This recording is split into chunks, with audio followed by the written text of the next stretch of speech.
Hello, I'm Anne-Marie, and today I'm joined by Bronwen Warner. She is a 3Ps mind mentor, a writer, a kids physio, and she's a mum, and she's also served in the Territorial Army in Afghanistan. Picked that up when I was doing a bit of stalking on you earlier, Bron. This series is called Remap Your Life. So I'd like to start out talking about, you're obviously a South African native originally, and you ended up coming to the UK. Can you tell me what that was like for you? What precipitated that? What the reason was, and actually, how did you find the transition culturally and when it comes to weather and things like that? How did you find it? That's so interesting. Yeah, that was some clever stalking there. I didn't expect the Territorial Army thing to come up. Yeah, so I'm from South Africa originally, and now I'm in Wales, randomly enough, with a name called Bronwen. Everybody's like, that's supposed to be, but at the time I had no connections. And basically I was 21, wanted to travel and earn money, and I ended up in the UK and have basically stayed here and bought a house and didn't really make a whole lot of money. This is where I've ended up. Now I've got a family. Culturally, I suppose it all ties in. Like, I mean, it's very different. It's very different, you know. And I don't know. It's a long time. I've been here for 17 years now already, 18 years. So it's kind of, this is home now. But I don't know. Is there anything in particular you were thinking, Anne-Marie? What kind of stuff? I'm just thinking, I suppose it's like thinking what the transition was like for you. I mean, you said you were doing traveling. So was it a case of that you just liked it while you were here and you just decided to settle? Did you meet somebody, or was it? Yeah, a bit of all of it, really. A bit of all of it. I came over specifically to do a course in physiotherapy. So I'm a kids physiotherapist, and I came over specifically to do a course. Like I said, I'd worked for a year, I'd finished my degree, I'd worked for a year, and then I thought I'd come and travel. Things were getting a bit, like I said, I was only 21 at the time, 22. Thought I'd do that. And you know, it's funny because I was thinking about this the other day, you know, I was having a conversation with someone I was saying, oh, I don't know what I want to do with my life, where I want to go with my life, what I want to do, be, all the rest of it. And she said, Bronwen, you just got to she gave me such a beautiful analogy. Like she said, like life is like a carpet. It's unfolding and unrolling all the time. But what we do is try and sort of like we trip ourselves up, you know, we kind of get in the way of the carpet unrolling, so to speak. And it's like, I just saw that, and I reflected on it, and I was like, well, how have all the changes happened in my life? Like coming to the UK was a big one. But it just sort of happened. It felt like the right thing to do next. Joining the TAs, I was fortunate enough to be able to go out to Afghanistan. This was in 2006, so as a physio. And I really knew that that's what I wanted to do, but I had to work quite hard to do it because I wasn't a proper physio. You know, I worked with children. I wasn't like a musculoskeletal physio such. I had to do quite a lot of work to get myself up. And I went out in the end with a unit that I didn't even know. You know, I was one of 42 Brits. There was 42 US troops, and then there was about 96 Danes. So we made up the first mixed unit that was running the hospital out there, the field hospital. And then like having kids, and I was like, how did all those big things happen? And it was funny because it's like they literally did just happen. It felt like the right thing to do, you know, like the jobs I've managed to get, the things I've managed to get. I was like, maybe life does unfold. But then here I am like, oh, what should I be doing? How should I be doing it? Where should I be going? Sort of forgetting that those things kind of unfold as they're going to unfold anyway, you know? It was quite a nice thing to see there, because I was like, oh, I never do anything, and you know, what am I going to do next? Well, actually, whatever's going to be next is going to happen. You muted, Anne. Sorry.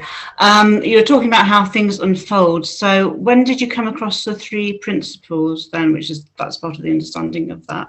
Yeah, so I figured it out the other day. 2018, November 2018, I think I bought my first Michael Neal book, and then I kind of binged. But I came across it. So with regards to the South African, this thing kind of ties up with that. So in 2000 and end of 2013, I lost my dad unexpectedly. He went in for an operation and didn't recover. And then sort of 2 months after that, my brother was actually shot and killed out in South Africa. So culturally, yes, very different. That ties into that a little bit. But anyway, so he was shot, and this was in February 2014. So 6 weeks after he died. So the last time I saw him basically was saying goodbye to my dad, or our dad. 6 weeks after my brother died, my second daughter was born. So I had a 2-year-old, and then I had a brand new baby, and lost my dad and my brother, and it was only sort of, anyway. So I think for a long time I was kind of like, I just ate to cope with it, and thought that I needed to be, I was looking for a way to be better. I didn't want to feel the pain. I went on this massive personal development business kind of, what can I do to make my life mean something? How can I make sure that him dying doesn't come to any, mean something, blah, blah, blah. Anyway, long story short, spent a fortune, a lot of time doing things that kind of never helped me feel better. I thought I need, and then I came across the principles, and something in it made me hear that I'm not broken and I don't actually need fixing. And actually, it's quite human to feel a bit rubbish, and I was like, there might be something in this. And it's just snowballed from there. It gave me hope. I think when I first heard it, I was like, it makes sense, and it was hopeful. And I've done a lot of programs, again, the same as, just dive into it and just learn everything I can. But it really, really has totally changed my experience of life, even though not a lot on the outside has changed. Yeah.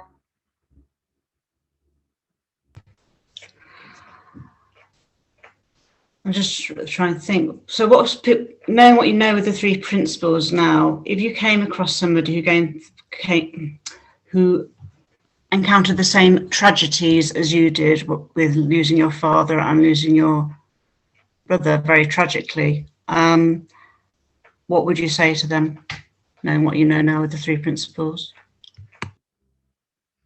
Yeah, it's interesting. Do you know one of the biggest things that, so obviously, kind of what I've seen is how, what I know for sure from my experience is that we all have an inner resilience. If somebody said to me, and I don't think this is what I'd say to someone, but this is my experience, if somebody said to me, Bron, when this is going to happen, how are you going to deal with it? I would have been like, no, there's no ways I'm going to cope with that.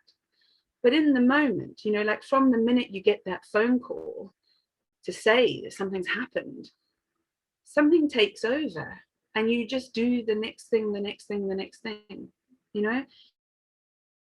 So the first couple of weeks, oh, have I frozen? I hope not. No, I'm there. Yeah, you did freeze and you've started up again, so oh, yeah, it's really annoying, my internet. But if somebody said, what are you going to do, I wouldn't have been able to. But there was something in you kind of keeps you going. So see, like then what happened was, then I got in my head about it. Well, I should be being better at this. I should be a better mum. I shouldn't be so sad. I started having judgments and expectations on what should be and shouldn't be. But I wish I'd known that the way it was unfolding was just perfect anyway, So I think I'd probably have a conversation around our inner well-being and resilience. And like, when something awful happens, even though there's always something that helps you take the next step. You don't need to know what's going to look like in 6 months' time. All you need to know is what you're going to do now. Are you going to feed your baby now? Like those beautiful moments where actually my children are, I thought I was just a crap mum for a long time, and I ate. I put on so much weight because I literally just ate. But actually now I can see that was my wisdom just trying to help me do the next thing. Like, it made sense to me in that moment to do whatever the heck I was doing. but I really judged myself and beat myself up and got all the labels, you know, depression, PTSD. And everybody wants to kind of say, well, of course you're going to be depressed. You know, look at this awful thing that's happened to you. And yeah, it's not a nice thing. But what I really see is like, and that's where the principles is helpful as well. Is like, I mean, he died once, but I can make him die, you know, in my head every day. You know, it literally only comes alive through your thinking. And it's not like I don't think about it, it's fine, but to know that that's what's happening. It's not the fact that he died that's making me feel awful. It's the fact that I'm going over and over and over again in my head about it and making it mean whatever I'm making it mean. I don't know. Yeah. No, that makes perfect sense. Yeah, when you think of it like that, definitely. It's only your thoughts that keep the feelings alive. And also, like, I didn't think it was okay to be sad, you know, but I had a conversation with someone a little while later, you know, who sort of said, like, sadness is just, it's just love, you know, it's a completely human emotion, you know. But I had like sadness with anger, sadness with fear, sadness with, oh, I don't want to be doing this, you know, I don't want to, you know, I ignored it for a long time. Like I said, I was just so busy trying to find stuff on the outside to make me feel better. And I guess that's what I was doing. Like, talking to you now, that's what I was doing, was I was looking on the outside for other people to tell me how to feel better, not realizing that actually I just felt it, like something was going to happen anyway, you know. And like my wisdom obviously got me to this point, you know. It got me to see whatever I'd seen, to experience whatever I've experienced, and here we are, you know. And yeah, it's still sad. I don't like it. I still wish he was here, but it's not as, like, I can get sad and go and eat chocolate and not actually feel that awful about it anymore. Whereas I used to get sad, eat the chocolate to not feel sad, and think that the chocolate was helping. Do you know what I mean? Like, it was just this vicious kind of mess. It was a big mess. I love what you said as well, that that someone said to you, sadness is love. And I'd never really thought of it that way. It's because you love him that you feel sad. Yeah, it's a human thing. Yeah. Yeah. And it's been really helpful as well, you know, like to see the principles now, you know, to sort of see the so I've got my daughters now are 9 and 7, and the 9-year-old has got sensory processing issues and might be on the autistic. She is on the autistic spectrum, but we haven't got an official diagnosis. But I really suffer. I can see I suffer when I think it should be a different way. You know, so like if I think she should be different, or if I think I should be able to be a different mum, and again, you know, with my brother and my dad thinking like, well, she should have her uncle, she should have her grandfather, you know, when I have these expectations of the way something should be, I'm either kind of in the past or the present, you know. And I really see that now is like, when I suffer, it's because I'm not being present. Sorry, I'm either in the past or the future, not the present. You know, when I'm able to be present, like right now, most of the time, my daughter is fine. She's healthy, she's well, she might be shouting at me, but you know, 9 times out of 10, I get upset then if I think, oh my God, she's shouting at me, she's going to become like, she's not going to have any friends, she's not going to, what is she going to be like in the future? How am I going to fix this? She shouldn't be doing this. That's when I suffer, you know. But when I look at her and I can just, okay, well, right now she's having a meltdown. What am I going to do about it? And I can be present with her. It's such a different experience to when I'm like, people are watching, people are looking. What does this mean about me as a mother? You know, like that's been huge as well, because I really struggled with her, with dealing with that as well. It's a big thing as well, thinking about what other people think about you.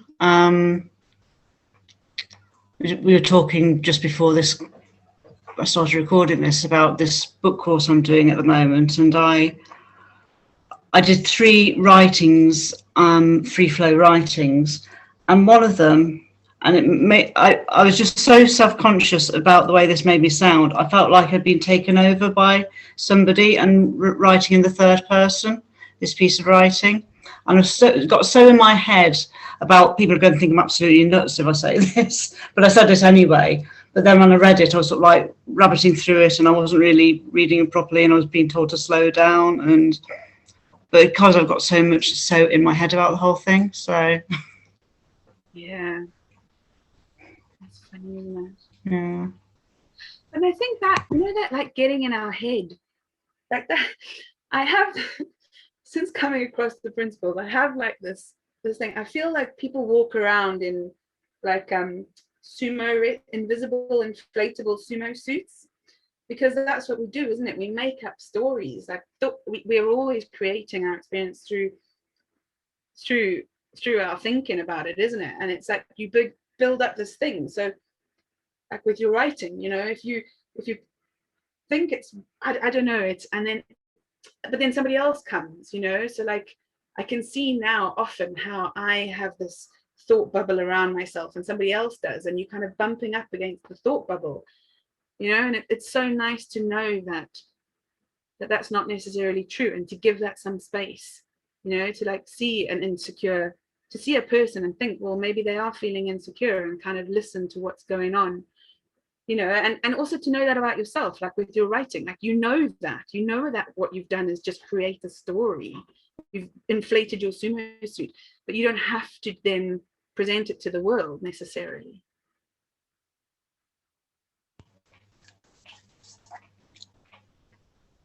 No. I think that really helped me as well. Sorry, I'm talking lots now, but It's all right. You know, tying in with Jeremy, with my brother being killed, you know, I like obviously really angry. I was really angry with him more than anything, because like people know you don't, you know, in South Africa it happens a lot. You don't go and fight the people. He tried to protect his friends, you know. But we're always doing the best we can with the thinking that looks real to us in the moment. And I can't tell you how helpful that's been for me. Like I can see the guys that did it, you know, first of all, I was like, well, they were kids once upon a time. You know, no kid grows up, no kid is born with this intent, sort of thing. But for some reason, it made sense to them to go and do this, that, or they got into such a state where that is the norm, you know. And like, and I've had a few conversations with people, and I know sometimes people find this hard, but like, I can kind of see the innocence in it, you know. And it doesn't make it right. There's still consequences, you know. They still did something that isn't legal. It's not right. They still need to be punished. But for some reason, their sumo suit got to that stage where that looked okay to them, you know. And I don't know, that I found that quite helpful. I suppose you don't know what their life's been like up to that point to make them think that's a acceptable way of behaving.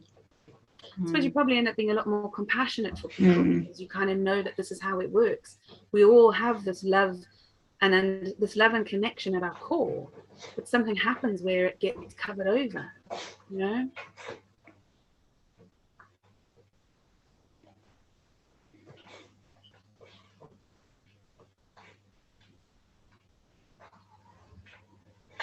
And the potential. So somebody else said to me once, I was talking about this, the principles, and basically I was saying, so basically if we strip everything away, like if everything's thought, then there's nothing left. And she said, well, what if you take it all away and everything's left? And it was like, wow, like that's what it is, isn't it? It's like we stick these post-it notes, these labels on ourselves. Oh, I'm fat, I'm stupid, I'm whatever, you know, I can't talk to people, I'm, you know, can't change my job, whatever. We stick these things on ourselves, and then we worry that if we take them away, what's there? There's nothing there. But actually, if we take them away, then everything is there. You've got the potential for anything. I find that really huge. Yeah, because we are restricted by our labels, aren't we? And what people think about us. And the reason I started the Remap Your Life thing was because I thought I don't care what anybody thinks. I'm just going to do it anyway and see what happens, you know. And it's been fantastic. Like I was saying to you, I'm so inspired and awed by you and thank you. the conversations you've had. It's really lovely. Thank you. And I don't really know why I'm on, but it's quite fun. Because you're great. You're inspiring. And you've got that Facebook page, haven't you? Can anybody join that for if they're on Facebook? Yes. So what we've done with Jeremy, thank you, the Moving to Remember, yeah. So that was and that's it. You know what we were saying earlier about things just happening. So that was a conversation we had with Jacqueline, who's I've been doing running with her, Jacqueline Hollows, and a few people that we were running with, and it would be my brother's 40th this year. So I said, I'd like to do something to sort of mark it. And anyway, long story short, sort of came up with this idea of Moving to Remember, which Anne-Marie, you do, and you thank you very much. But basically, we're moving virtually around the world and logging kilometers, logging distance in kilometers, and it's moving anyway. So walking, running, swimming, rowing, whatever people want to do. Cycling is good because you get a lot of kilometers. But yeah, and then we're measuring it, and my mum, and it's been nice because my mum's been being involved as well, and kind of looking at the places as we go through. So we started at the bottom of Africa, where in Durban, where we were born, where Jeremy was born, and actually where we had him cremated as well. But anyway, and then we went up to Sudwana, which was his home, and then we went up through Africa, but it's been a long way through Africa. So now we're going to go around the Tropic of Cancer, the bottom one. And I think we're almost at about 10,000 Ks, and I think it's 43,000 Ks around the world. So the more people that we can get in to log their miles, then the quicker we can do it. And also then it's an opportunity to kind of share your memories of people that, you know, are no longer here. It's a celebration really as well, isn't it? I don't know how have you found it? It's a bit slow going, but it's quite fun.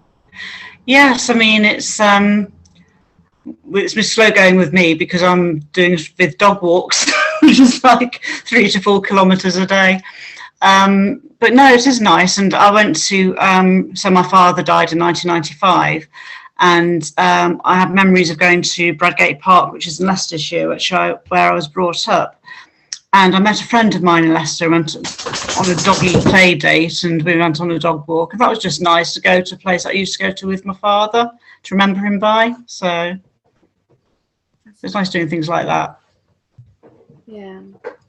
And it kind of, you know, we're all moving anyway, isn't it? It's quite nice.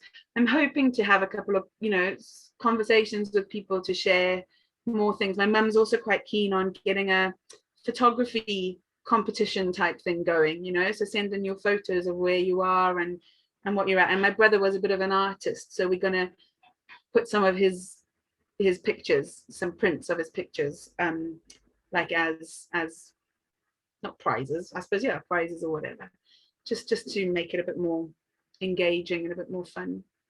So like scenic photography then, so of where you've been. Yeah, where you are, where you've been, you know, whatever people want to share. It's just been nice. It's just quite nice to connect, isn't it? It's lovely to hear other people's stories as well, and to know, I think that's the biggest thing, is that to know you're not alone. You know, most people experience grief and loss, but nobody, well, I don't know, hardly anybody talks about it. I don't know, that was my experience anyway. I felt like I didn't want to talk about it because I didn't want to upset other people, and then they didn't want to ask me about it because they didn't want to upset me. And it's like, well, that's all I'm thinking about for the first few years, you know, like it's literally there. It is part of you, you know.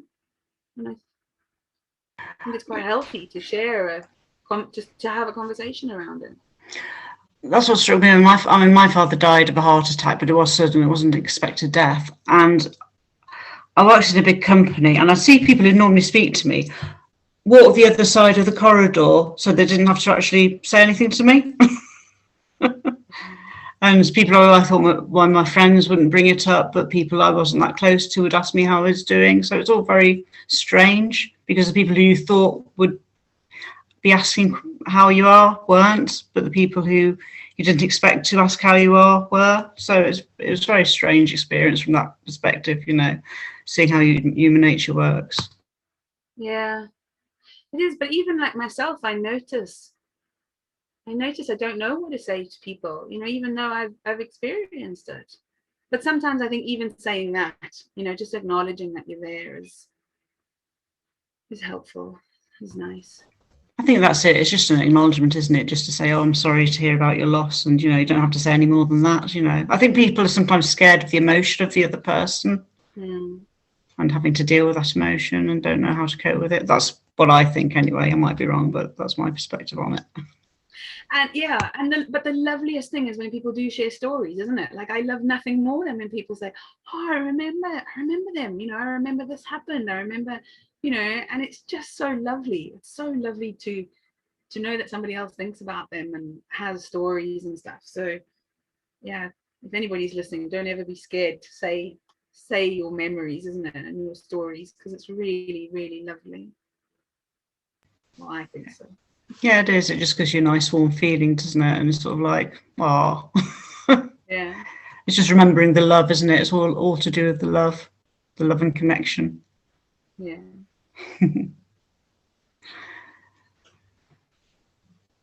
Anyway, Carl, have you got anything that you'd like to ask or add? No, I'm fine, thank you. I don't know if you can hear me, but bad signal on the train, so I'm fine. I think it's bad signal. It's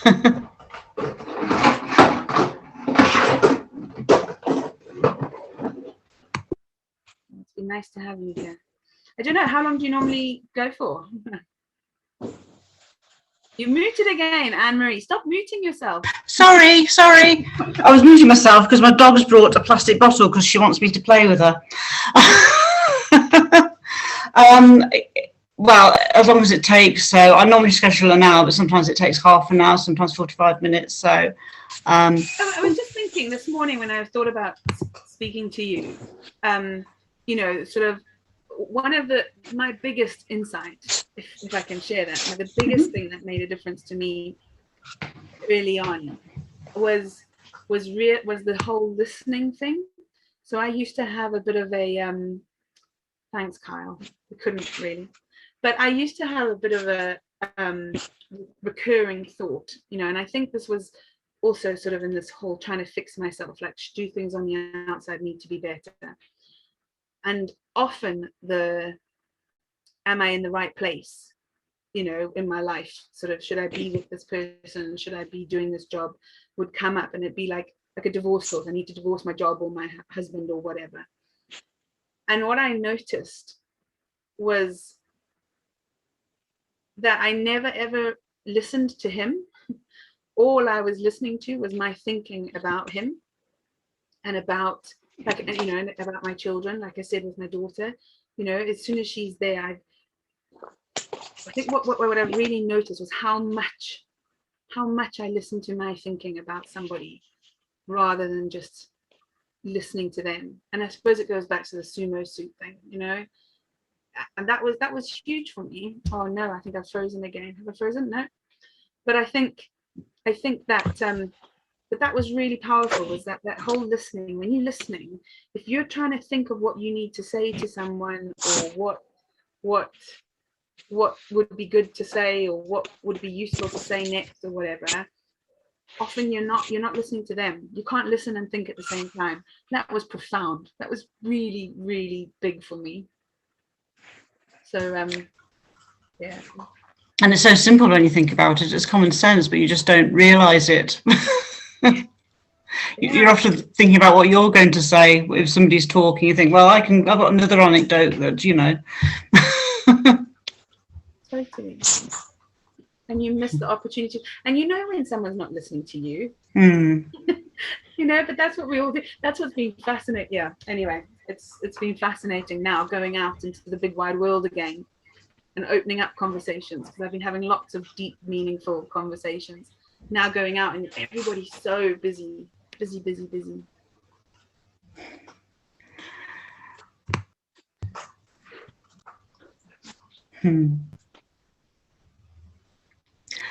Another thing about the 3 principles is the not being afraid of the silences, because I feel like I always used to want to fill the silences. If you're in a conversation, you have to fill the silence if there's a silence. And why do you need to fill the silence? You don't really. You just feel like you have to. Yeah, it's so true. Hated silence. That's been massive, like knowing that there is silence there and that there's a quiet space there.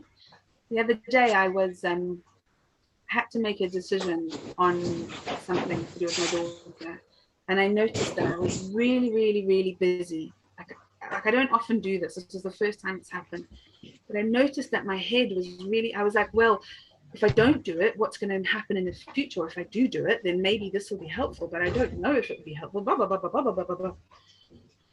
And I noticed, I was like, well, you can't make a decision right now. So it made sense to me to go buy some chocolate and go and sit down by the field and do some writing. And normally, and that's what I did then, right? So I went and did that and I settled down, and then it was so clear to me what decision needed to be made, you know? I was blown away, because normally I'd be like, oh, look how useless you are, going to get chocolate, blah, blah, blah. But I was like, no, right now that's making sense to help me settle.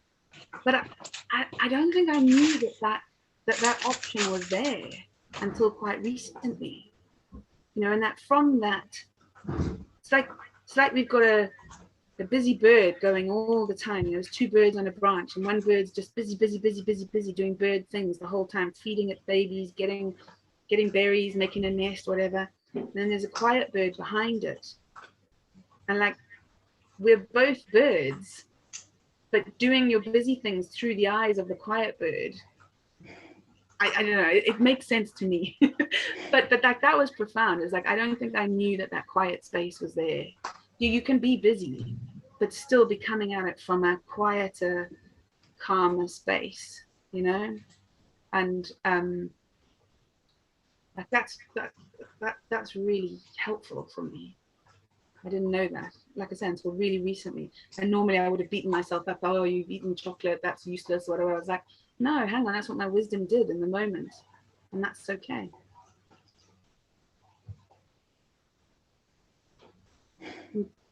Yeah. And sometimes it's habitual. It's not saying that I want it, you know, it's not a routine. So now I can see, well, sometimes I want to go eat because I'm keeping myself busy. But actually in that moment it was serving a completely different purpose. Yeah, It was giving yourself permission to slow down, and yeah. So it's habitual if you know you're doing it at exactly the same time every day, or you know, if it's associated with something else, maybe if every time you had a cup of tea you had a bar of chocolate or something, I don't know. Yeah. But that's the thing, isn't it, when you're noticing your feelings. So like for me, I can notice I eat when I'm feeling really busy and stressed or depressed or thinking about my brother and not wanting to think about him. Like, that's habitual, and I'm like, oh, but that's not coming from a clear place, you know? So it's the feeling, isn't it? And that's what we're saying, because sometimes we don't know what our thoughts are. We just recognize the feeling, and knowing that actually being in a calmer, quieter feeling, not like Zen, like, oh, I'm not going to do anything now. It's just like sometimes even just taking deep breaths, isn't it? Because you can't breathe and focus on your breathing and be thinking at the same time. That's what I've been seeing, and it's like even that has a place sometimes for me, if it makes sense to you, or going out in nature, whatever, isn't it? But yeah, that whole seeing now that there is a quieter space is a new thing for me. It's quite fresh. I used to feel like I had to have noise all the time because I live alone. I used to feel like I had to have, if I was doing housework or something like that, I'd always have to have music on, or, you know, television on, or something always had to be on so there was sound in the house. But why do I need sound in the house? I don't really, but I felt like I had to have it.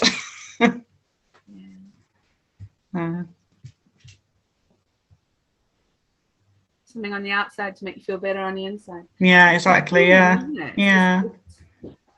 Yeah.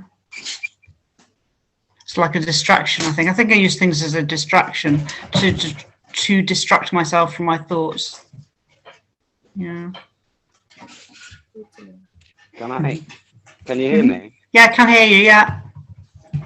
So you're going about feeling. So can I ask, like, if it's, you know, what would you do if it's someone you love who, let's say, you know, like they tell you they're going to take their life or something like that. And obviously, you know, you're going to have great feelings as well, not just thoughts around, you know, massive ones, you know. How would you deal with that? So let me just check. You're saying, how would you deal if it was a friend of yours who was going to do it? How would you deal with your feelings and emotions around that? Yeah. Yeah. So that's it, isn't it? It's when we've got a dog in the fight and it looks like it means something, we make it like family is often the hardest one. But when you like, I guess all that I know, and Anne-Marie obviously, you know, say, but all I know is that if I'm panicking and trying to figure out what to do to help in a really scared, worried state, it's unlikely that something fresh is going to come. So I might try something, you know, you might, and I guess that's it, isn't it? It's like there's no right or wrong. You're still going to do whatever occurs to you to do.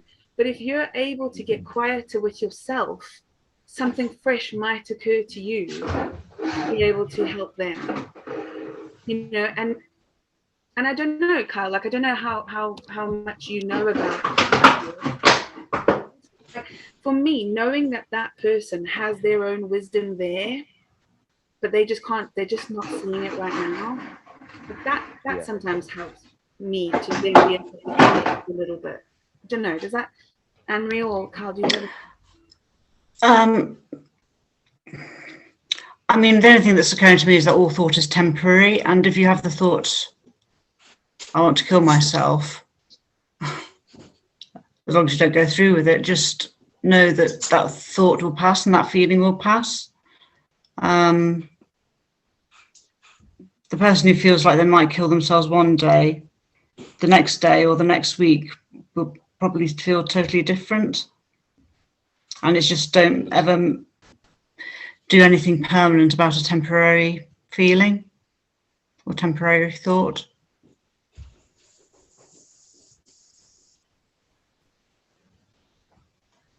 What do you hear in that, Carl? Anything? Yeah, I just feel, you know, but still, I don't worry about it. You know, I can't stop her, but I can't let it impact on me. You know, it's nature, isn't it? These things happen in life. You know, we all live and die.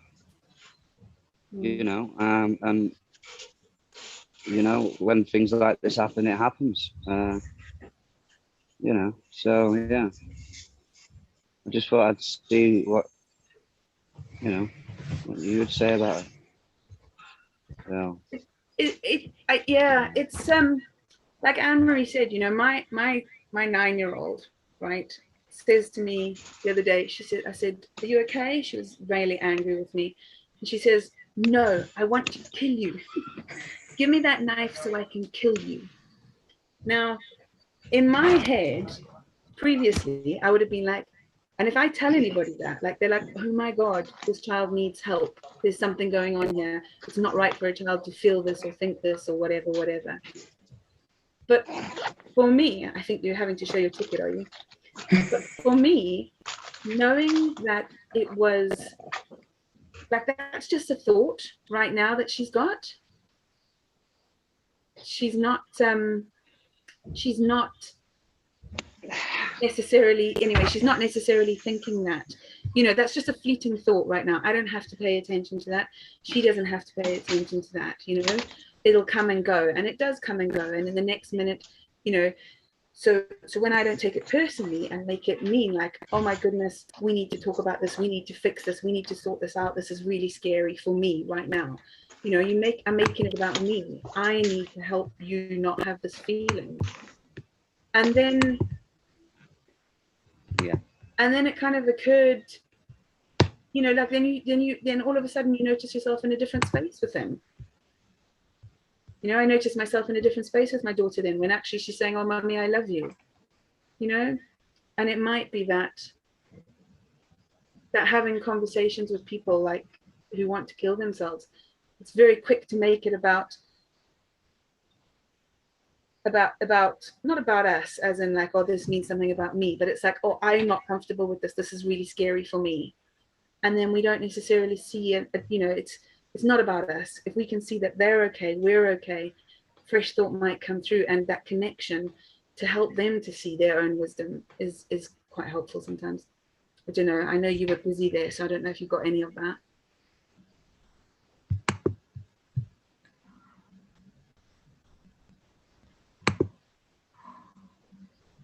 I muted him because of the sound from the train, so I don't know if he can unmute himself. I'm not sure that I can. Or maybe he's just busy now. Is he frozen? Oh, yeah. I think his reception went. Well, he'll hear it on the recording anyway. So, do you have anything to add to that? I can't. I'm just trying to think. I mean, I think, like you said, all you can do is really listen.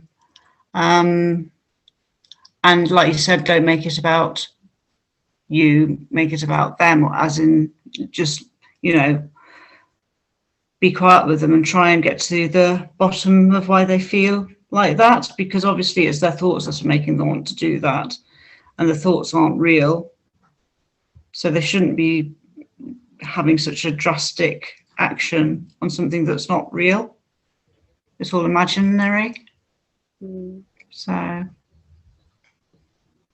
yeah, I think us, and definitely us knowing that somebody else is okay is helpful, isn't it? Yeah. And knowing that that's what's going on right now, is they're just having some really unhelpful thinking. And I think with you talking about chocolate earlier, thinking's habitual. Like can be having the same thoughts about. You could be 70 and having the same thoughts about your mother who treated you badly when you were a child, and which was like 65 years ago maybe. Yeah. And you know, it's not now. No. It's only coming alive through your thinking, isn't it? Yeah. But that's it. And we get a dog in the fight though, don't we? Like, it's easy when it's family or friends or something that's personal to us. It's much harder to kind of see that, you know. It's like, this means something to me. You know, it is. And I think it's harder the closer the person is. I mean, like you said, it was his mother who's saying these things, and that makes it, when it's that close, it's harder to be, not that you'd want to be detached, but sort of, I think in some ways you need to be able to detach yourself to have that sort of conversation with them and get to the bottom of it, because it's almost too close. Yeah, but it's definitely, it's not one to figure out anyway. No. It's one to sort of navigate. And sit with. I know Derek Mason often says, sit with the feeling. If you've got a feeling, just sit with it and let it be, and just experience the feeling, but just don't act on it.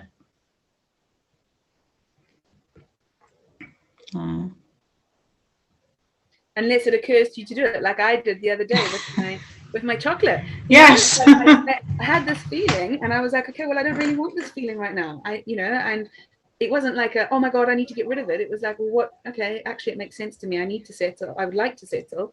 This is what makes sense to me to go and do, you know? Yeah. So sometimes there is something to do, but that's the point, isn't it? There's no techniques. It's not like a rule thing. It's like okay, well, what makes sense to me right now? And actually, and that's what I wish somebody had said to me, you know, back in the day. It was like, actually, you whatever you're doing is perfect. Like, it really is. You don't have to be like everybody else. Well, everybody else is just winging it too. That's all we're doing, is winging it, doing the best we can. But understanding the principles and how being human works just makes it a little bit, well, a lot more simple and a lot more pleasant, I think. You talking about the chocolate just reminded me of something. I was thinking about whether to share it, and I wasn't sure, but I'm going to share it. On a previous episode of Remap, I was having a really bad week and really bad day, and I didn't really want to do it because I wasn't in the right frame of mind, but I thought I've committed to do it, so I'm doing it. So 2 hours before it, I had 2 gin and tonics, just to make myself feel better. I thought, well, if I have them 2 hours before, then I won't be drunk when I'm doing it. So, you know. And I did confess it to the person I was interviewing prior to hitting record. And he said, yes, but that was just your wisdom. So I think you having the chocolate obviously mean having the gin and tonics my wisdom as well. Yeah. Oh, I love that idea. We should have a glass of wine when we do yes. these. Yeah, we should do, shouldn't we? Or maybe we should do that. Maybe have a Christmas special where we're just all drinking. But yeah. But no, yeah, because I've got myself in such a bad mental state. I just thought I need to do something. And you said with you it was the chocolate. For me, it's that I need to drink, but I'm not going to get drunk because obviously doesn't look very good. But I'll have 2 gin and tonics so that it takes the edge off and I feel a bit more chilled. And it worked. It did help. So, you know, if it works, why not? Yeah, and that's it. But then we have these policies and these rules. Yeah. Oh, we shouldn't have done that. We shouldn't have done that. And that's where we get ourselves tangled up. That's where we're tripping over the carpet. You know, life unfolded. You had these things. There we are. You were letting the carpet unroll. Whereas then we get in, then we try and catch up to it and try and control it. And like, oh, I shouldn't have done that. I shouldn't have. Oh, the carpet was unrolling. You know what I mean? Like, we don't need to do that. I think we're too hard on ourselves, aren't we, really? That's the problem. And we're worried about what other people will think all the time. And one of the guys who I know who attended that remap as well afterwards, and after I confessed to him as well that I had the gin and tonic, he says, oh, well, I don't know whether it's a gin and tonic, but you just seem really relaxed.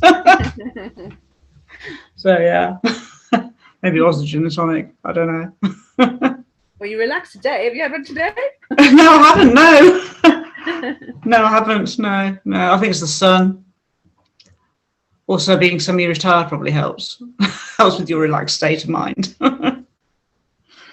So, or you're just in a really good space. Yeah, well, yeah, I'm in a good space, actually. Isn't it? There doesn't need to be an outside reason. There doesn't, no, that's it, isn't it? You forget about that, or, yeah, you have to keep reminding yourself it doesn't need to be an outside reason. No, just life, and just be at one with, I mean, if you look back, I don't know if you've been the same, but if you look back on your life and you think, I've hit this age, that age, the other age, and I should have achieved this by now, and I should have done that by now, and I should have done the other by now. You waste so much time worried about what you should have achieved and not focusing on what is there and how good your life is in reality, and, you know, comparing yourself to other people all the time. So true. So true. And I think, and even that, I beat myself up about that for so long, because I was like, I know how precious life is and how it can be taken away, and look at me wasting my life.